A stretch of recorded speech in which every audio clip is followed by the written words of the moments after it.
سبيل الدموع سبيل مريح، تنهدى يا صاحي كي تستريح وبث بسم الله الرحمن الرحيم. السلام عليكم ورحمة الله وبركاته.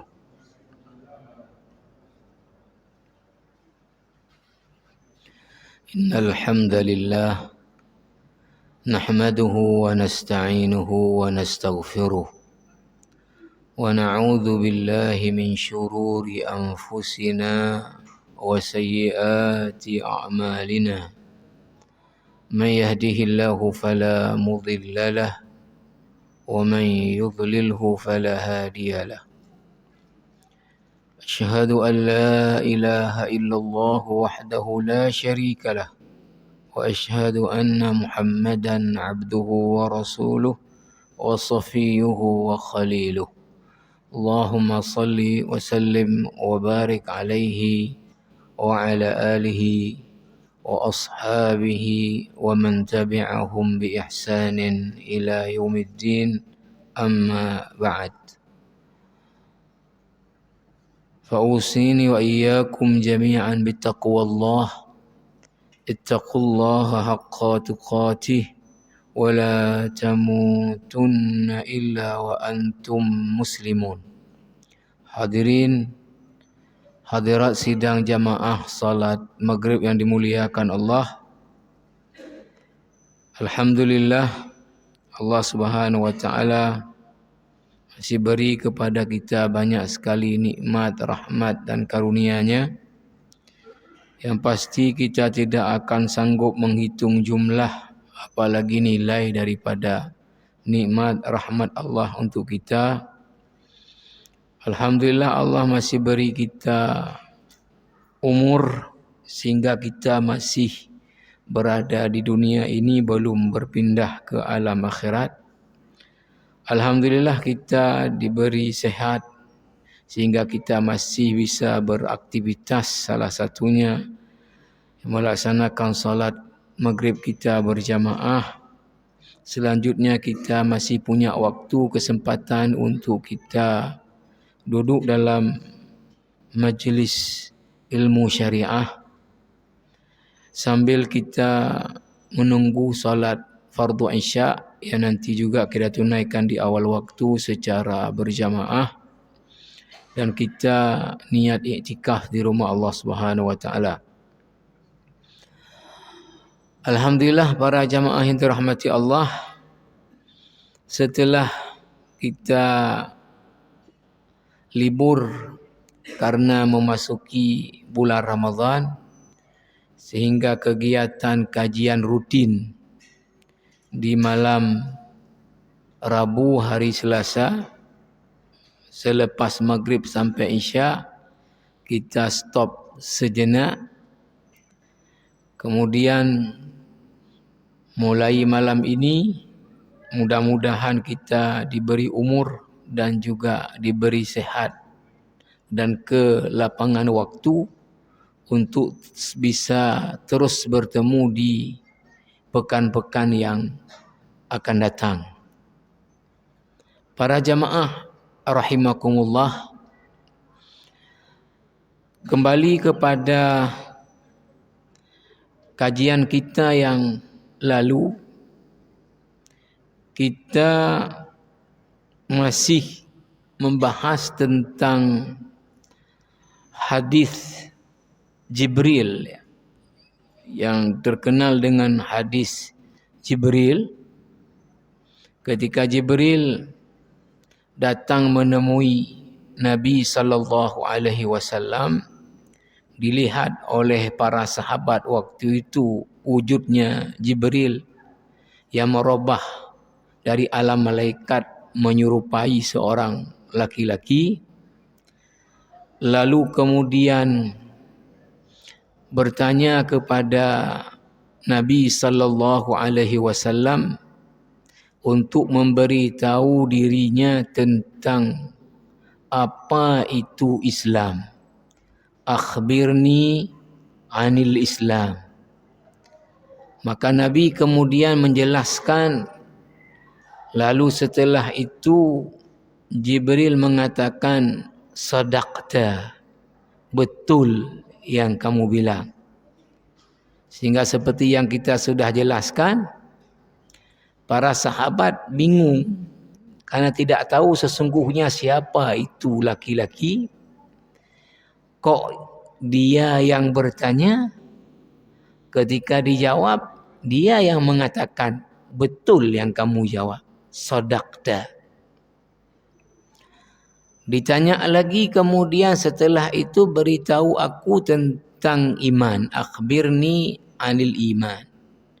Dan kita sudah bahas yang tentang tadi Islam. Kemudian ketika dijelaskan oleh Rasulullah tentang iman, kembali Jibril mengatakan, sadaqta, betul yang kamu sampaikan. Lagi-lagi membuat para sahabat heran. Ini orang bertanya, waktu dijawab, kemudian dia katakan benar. Dan kita sudah sampai kepada pembahasan rukun iman yang terakhir, yaitu beriman tentang qadha dan qadar. Al-imanu bil qadari khairihi wa syarrihi. Beriman kepada qadha dan qadar, baik itu baik maupun itu adalah buruk. Kemudian jamaah rahimakumullah, ke depan ini akan kita bahas pertanyaan Jibril berikutnya kepada Nabi sallallahu alaihi wasallam, akhbirni anis saah. Kasih tahu saya kapan kiamat itu terjadi. Nabi sallallahu alaihi wasallam menjawab, mal mas'ulu anhu bi'a'lam minas sa'il. Tidaklah yang ditanya lebih paham dari yang bertanya. Artinya bahwa Nabi tidak tahu kapan kiamat itu terjadi. Dan kalau kita lihat penjelasan ayat-ayat tentang kiamat, tidak ada siapapun yang tahu kecuali Allah. Baru kemudian Jibril meminta Nabi menjelaskan amaratiha, tanda-tanda mendekati terjadinya kiamat. Nah, nanti seperti saya sampaikan yang lalu, saya sudah beli satu kitab pada waktu umrah yang lalu yang khusus mengumpulkan tentang hadis-hadis tanda-tanda yang akan terjadi, kalau sekarang sebagiannya sudah terjadi, dan yang akan terjadi, yang merupakan tanda-tanda dekat terjadinya kiamat kubra. Jadi apa yang disampaikan Nabi kepada Jibril adalah sebahagian kecil dari tanda-tanda akan terjadinya kiamat kubra. Judul kitabnya adalah Ahdatsun Nihayah wa Nihayatul Alam. Ahdatsu an-nihayah. Itu kalau kita artikan harfiahnya adalah kejadian-kejadian berakhirnya alam semesta ini, wa nihayatul alam, dan kemudian hancurnya alam semesta ini. Nanti insya Allah kita baca dulu tanda-tanda Nabi yang jelaskan kepada Jibril. Baru kemudian kita merujuk ke kitab yang saya sebut tadi untuk kita ikuti. Ya mungkin kalau kita baca detail memang kitabnya aja setebal ini, mungkin 1 tahun enggak habis ya. Tapi mungkin kita tidak baca detail ya, mungkin poin-poinnya ya, poin-poinnya untuk kemudian kita angkat agar supaya kita ada pengetahuan ya, walaupun mungkin selama ini kita sudah mendengar. Dan nanti tentunya ada penekanan-penekanannya dalam hal yang itu perlu kepada penekanan. Seperti di antara tanda-tanda mendekatnya kiamat adalah apa? Munculnya berbagai fitnah. Ya, namanya istilah bahasa Arabnya adalah zuhurul fitan. Munculnya berbagai fitnah. Ya, kemudian disebut dengan fitnah zaman.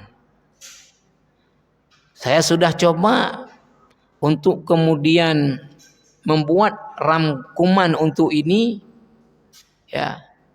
Dan kemudian ya kita bahas ini secara komprehensif dan bagaimana kita harus memposisikan diri kita.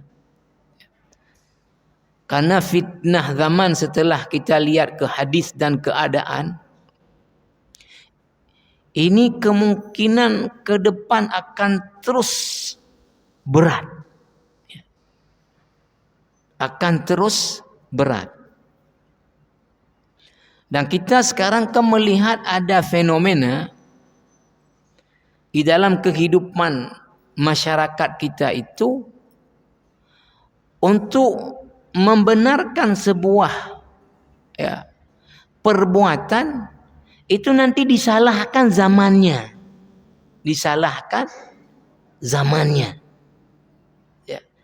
Padahal inilah yang dimaksud dengan fitnah zaman, dalam arti apa? Akan ada keadaan zaman untuk menguji iman kita. Apakah kita ikut menyesuaikan dengan zaman, atau kita bertahan dengan iman kita, tidak terikut dengan perkembangan zaman. Inilah disebut sesungguhnya dengan fitnah tadi. Saya pakai pengantarnya dulu, nanti kajiannya nanti. Misalnya di pemilu kada kita kemarin ya, itu kan banyak para kontestan itu ketika menyogok memberi kepada masyarakat itu mengatakan apa? Kadama lagi nya. Ino jika jamun ya menyahanda jauh han dipilih. Gop mandung kaijo matayo handa jauh handa dipilih. Jadi jika jamun lagi nya. Ini. Jadi perbuatan yang tidak betul lalu kemudian dibuat justifikasinya adalah karena zaman. Nyo jika zaman laginya. Orang yang minta juga dari masyarakat. Begitu juga. Ino mando murung ya, Kailah ke awaknya. Ino cika jamun awate awaknya ndu undre awaknya cok ino dah cok ada awaknya nyo cika jamun ro. Kembali orang kemudian menyalahkan zaman. Misal ya, ini mohon maaf juga.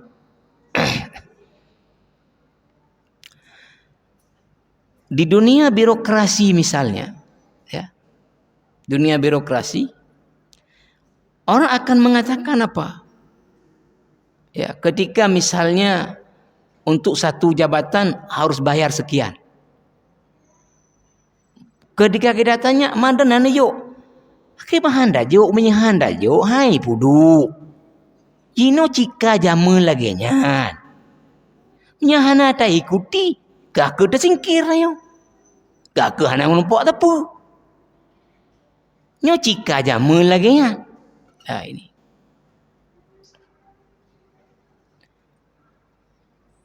Kemudian misalnya, ya, di dunia birokrasi juga, orang melakukan misalnya penyimpangan, ya, itu mengatakan apa? Jino cika jamun, ti ai lah ke, ti be lah ke, ti si lah ke. Mapata cok dah kena jo. Kehana mungkin dah bublo umang dah bublo lempuh pada bijih. Yang ke pun dah olah apa yang dia dah olahnya cika jamun olah. Ini yang mungkin mohon maaf jamaah rahimakumullah kaum kontraktor. Ya. Yang ikut tender lalu kita tanya ada menang mana zogok. Ke bahanda zogok rumah zogok ino handi pun menang. Nyo cika jamun. Nah, ini nanti akan kita kupas secara detail, ya. Sesungguhnya menghadapi ujian yang menguji iman kita oleh keadaan zaman yang buruk ini, apa Rasulullah minta kepada kita? Ini insya-Allah di antara nanti ya perkara yang akan kita buat penekanan, ya. Karena kita, ya saya dan kita semua, ya, tahu bagaimana memposisikan diri dengan keadaan seperti ini tadi. Apakah kita juga akan termasuk orang-orang yang kemudian ikut dengan alur zaman dengan alasan karena sudah zamannya? Lalu kalau itu yang kita ikut, bagaimana petunjuk Nabi menghadapi derasnya keburukan zaman itu? InsyaAllah ini jamaah rahimakumullah nanti kita ini kan. Saya ingin selesaikan sedikit, ya. Tapi ini sudah saya baca panjang lebar memang, ya. Kalau kita diskusikan, kita dalami, ini bisa-bisa ya terus bertambah bingung, ya, tentang masalah qadha dan qadar, ya. Maka ya saya pikir saya ingin baca poin-poin dalam kitab ini, Aqidatul Mu'min, akidah seorang mukmin, karya Abu Bakar Jabil Al-Jazairi. Ini ulama besar dari Aljazair tapi sudah menetap di Madinah dan salah seorang ulama besar Madinah, mengajar di Masjid Nabawi tapi sudah almarhum, Syekh Abu Bakar Jabil Al-Jazairi.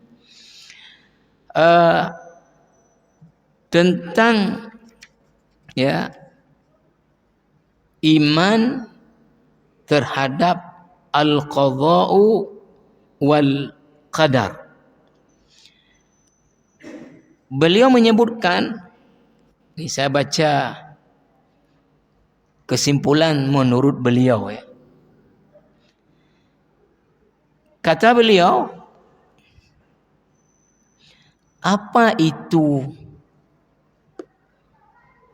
qadha dan qadar?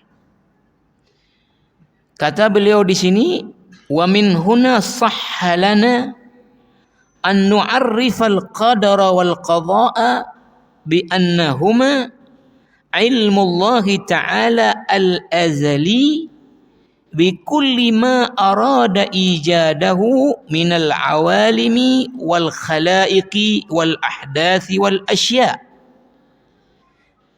Bahwa qadha dan qadar itu adalah, kata Syekh Abu Bakar Jabir Al-Jazairi, ilmunya Allah Ta'ala yang bersifat azali terhadap segala sesuatu yang dikehendaki oleh Allah untuk diwujudkan daripada alam ya dan makhluknya, kejadian-kejadian dan segala sesuatu. Wa taqdir zalikal khalq, dan membuat kadar-kadar untuk ya ciptaan Allah tersebut. Wa kitabatuhu fi adz-dzikri alladhi huwa al-lawhil mahfuz, dan menulisnya di dalam lawhil mahfuz, kama huwa hina yaqdi biwujudihi fi kamiyatihi wa kayfiyatihi wa sifatihi wa zamani wa makani wa asbabihi wa muqaddimatihi wa nataijihi bihaitsu la yata'akhkharu syai'un min dzalika an ibanihi. Sebagaimana Allah ketika menciptakannya menentukan kemudian bagaimana besarannya, bagaimana sifatnya, bagaimana tempatnya dan hal-hal lain, ya. Inilah yang disebut dengan qadha dan qadar. Bahwa qadha dan qadar, kata Syekh Abu Bakar Jabir Al-Jazairi, ilmu Allah yang bersifat azali tentang segala sesuatu yang dikehendaki Allah untuk diciptakannya dari makhluknya, dan menetapkan kadar untuk setiap makhluk-makhluk tersebut dan menulisnya di Lauhil Mahfuz.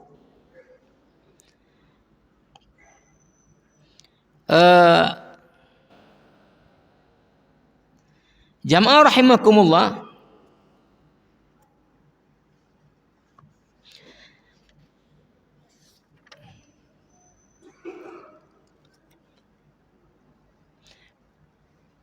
di sini ya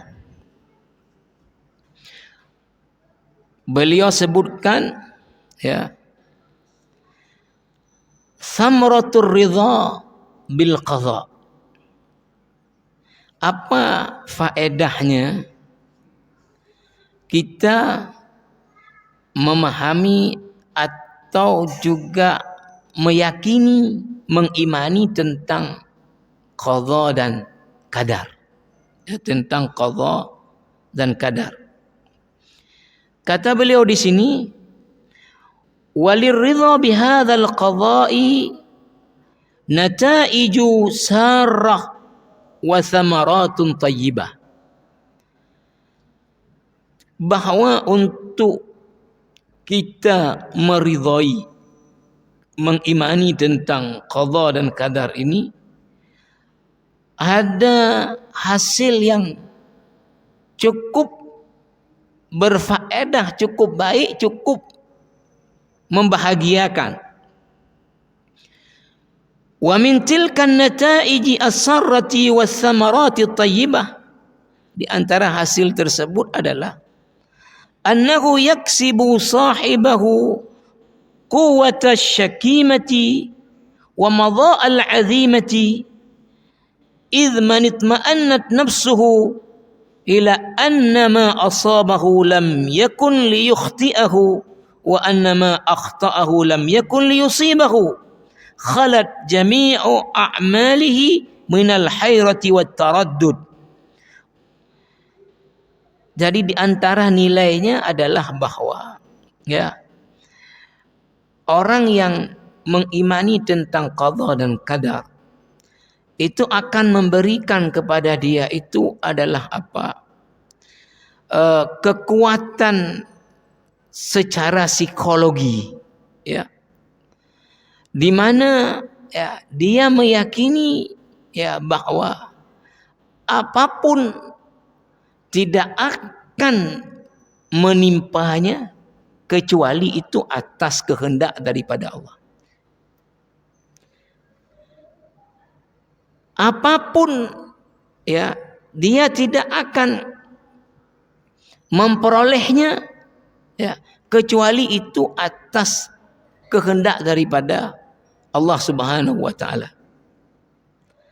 Artinya ya tentunya ini yang terutama kepahit-pahitnya ya. Kepahit, kalau yang enak ke orang nggak ada masalah. Ya. Yang pahitnya. Jadi kalau seandainya orang ini umpama saja lagi duduk kemudian lengah sebentar, hilang HP-nya, gak ada HP. Nah, jadi bagi orang yang meyakini dengan qada dan qadar ini, dia tidak akan berkeluh kesah.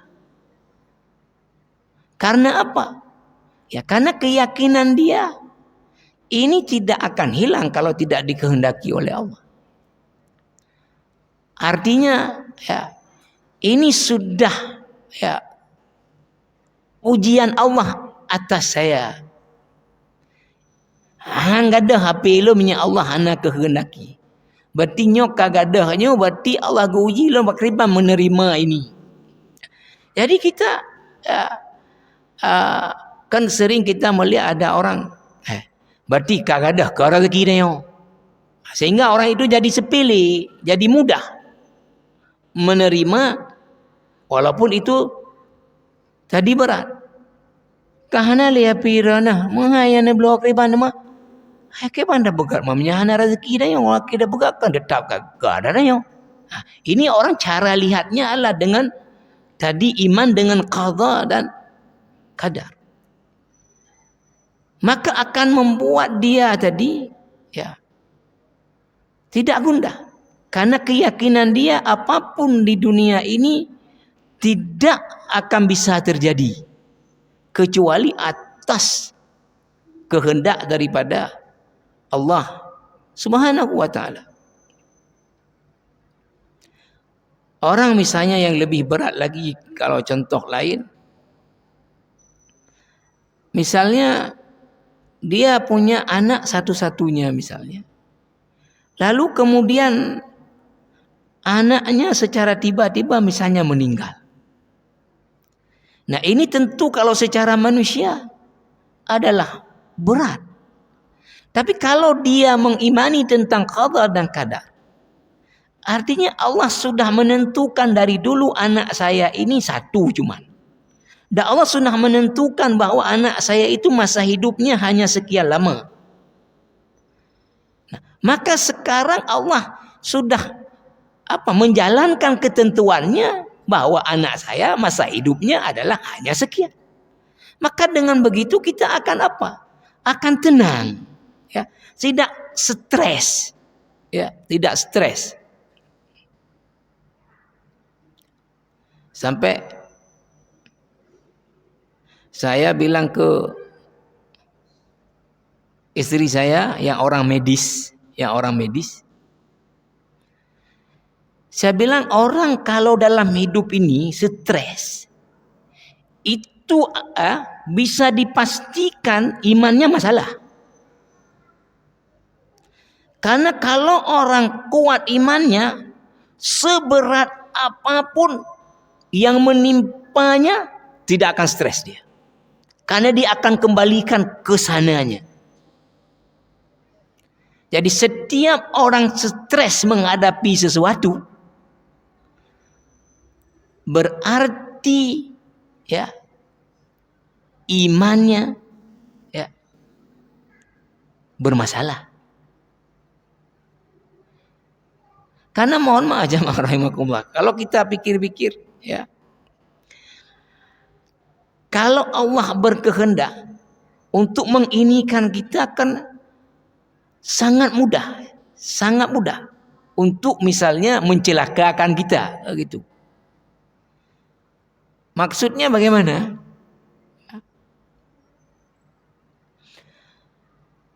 Kita misalnya ya lagi bawa mobil ya. Kemudian kita akan bisa dibuat ngantuk sejenak saja. Ngantuk hanya sejenak udah menghantam apa? Ya. Saya baru malam kemarin itu bersyukur besar di depan Indomaret yang di Lampini Jalan Nyak Makam itu, yang udah dekat Masjid Al-Badar. Saya parkir. Ya, kemudian saya masuk, ada beli sesuatu. Saya keluar. Ya, saya keluar. Enggak tahu saya udah masuk mobil lain, persis dempet dengan mobil saya. Tadi enggak ada. Adanya waktu saya udah di dalam. Kemudian saya waktu mundur hanya tengok ke belakang, enggak tengok lagi ke kanan. Pas saya mau tarik habis, ketengok ke kanan, ada mobil. Untung saya enggak tarik kencang, kalau tarik kanan gerudung. Artinya kan mudah sekali Allah melalaikan kita sedikit, kemudian kita. Artinya bahwa kalau kita mengimani qada dan qadar tadi, gerudung misalnya, ya memang sudah kejadian. Kita terima. Ini adalah kelalaian. Ya. Artinya kemudian enggak apa, kemudian kita pakai bukan itu, ayo karugolonnya, motor delep. Karena enggak akan terjadi itu ya, kecuali atas kehendak Allah. Lalu kemudian kita bertanya, apa maunya Allah melalaikan kita sampai kemudian menabrak? Itu ambil hikmahnya. Ambil hikmahnya. Inilah yang disebut oleh beliau ini bahwa orang yang mengimani ya, dengan qada dan qadar ya, bahwa Allah Subhanahu wa taala dalam menciptakan sesuatu itu sudah menentukan kadar-kadarnya.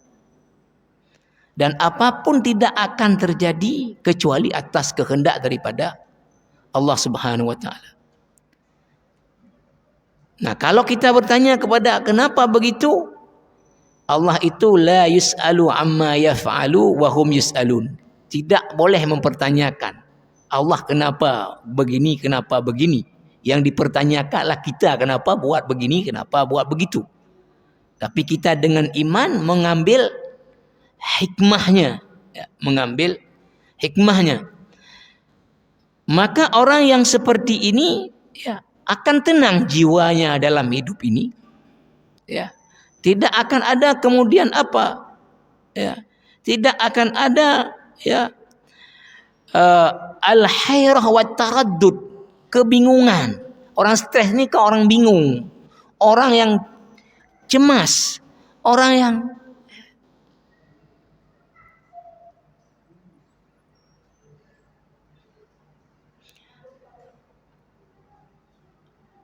sampai misalnya ya mohon maaf ya,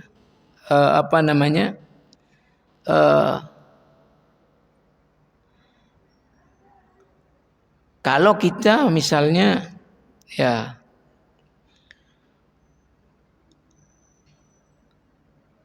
di dunia ya tadi birokrasi misalnya,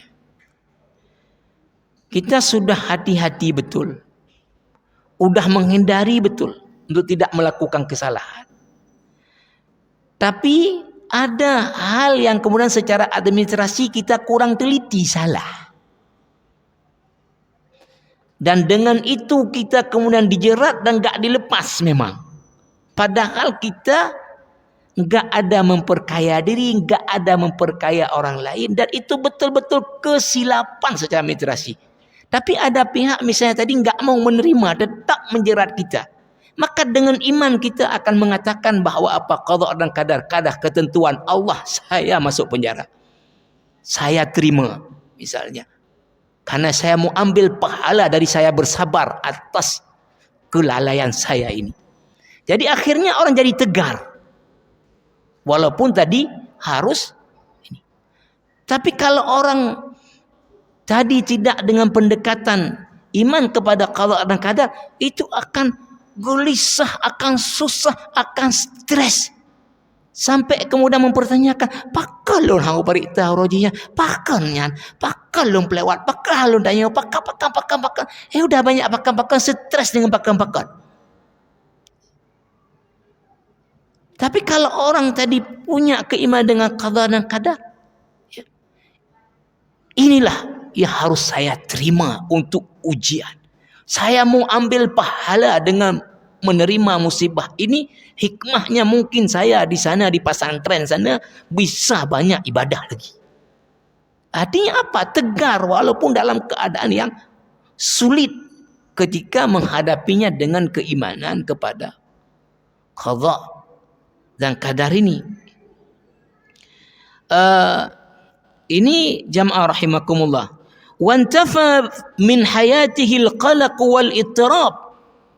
Maka hilanglah dalam hidup dia ini al-qalaq, kegelisahan, wal ittirab, li'annahu bimujarrad ma yatarajjahu ladaihi al-iqdam ala amrin ma aqdama alaihi fi ghairi ma khauf wala haibah wala taraddud, wa min huna fa innahu la yahzan ala ma madin wala yaghtam li hadir.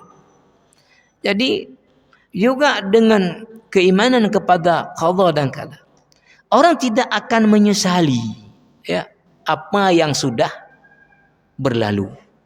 Ya. Misalnya ya. Ada dibuka misalnya di dunia birokrasi lelang jabatan.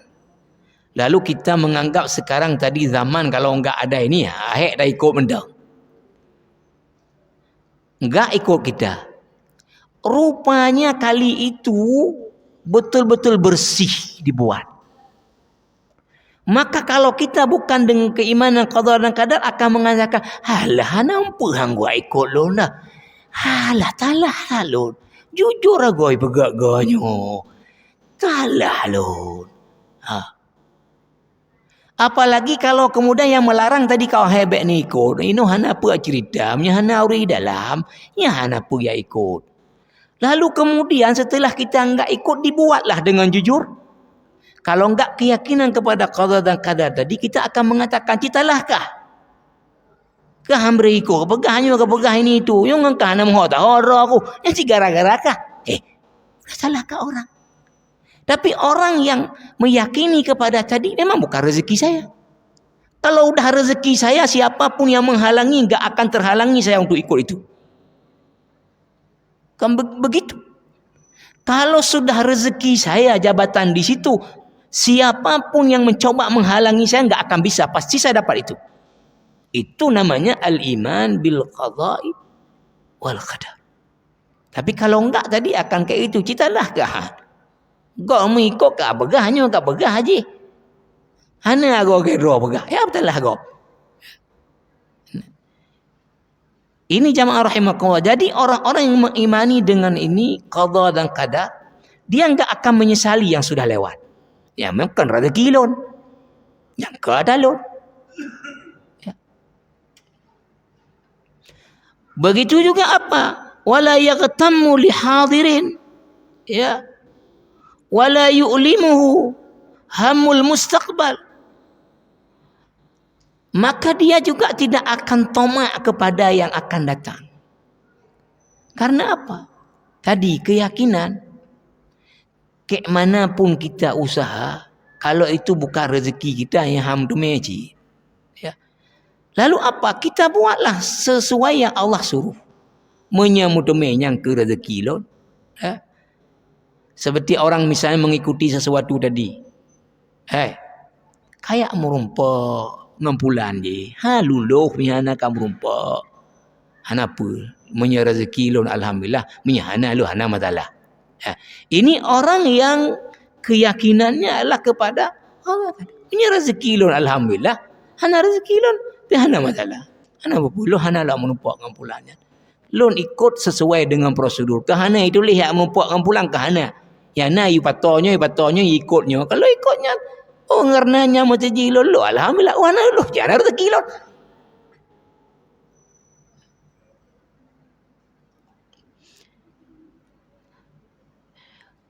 Kemudian jamaah rahimakumullah apa kata beliau? Wa bidzalika yakunu as'adan nasi halan wa atyabuhum nafsan wa aslahuhum balan wa ahda'uhum khatiran.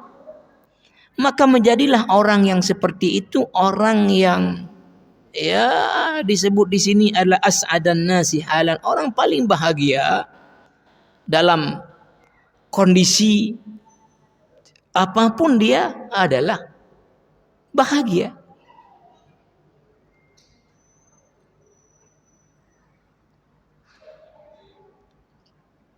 Misalnya ya, kan ada hal-hal yang artinya apa? Tugas kita adalah berusaha. Ya. Kan ada hal-hal yang di luar kuasa kita.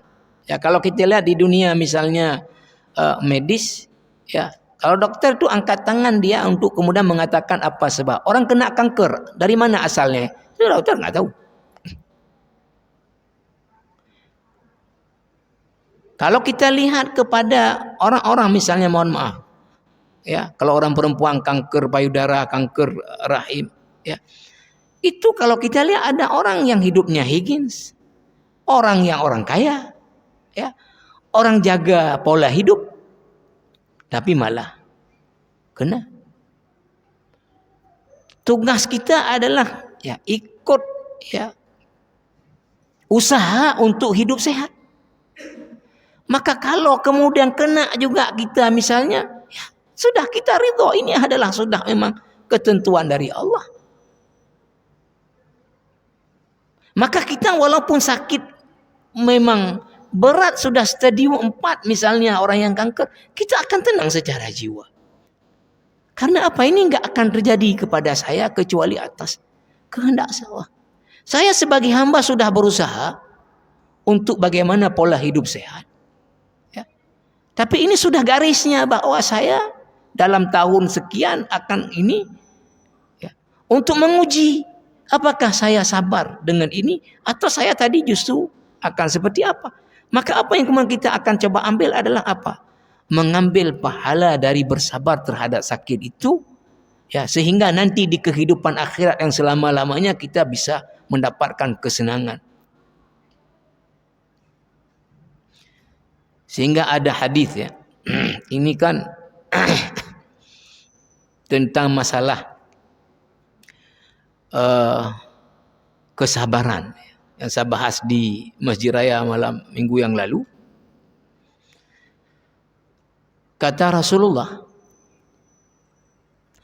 orang-orang yang di dunia ini sehat, nanti ketika di akhirat mengetahui pahala yang diberikan Allah kepada orang yang bersabar atas sakit, maka dia menginginkan kalau bisa yang sakit di dunia dia.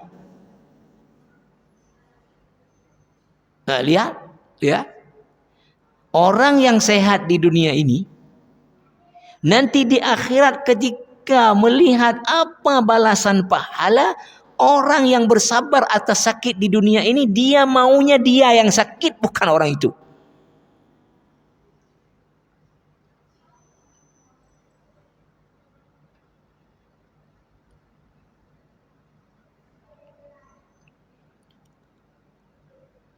Maka kalau kita ya baca orang-orang yang saleh ya, misalnya ya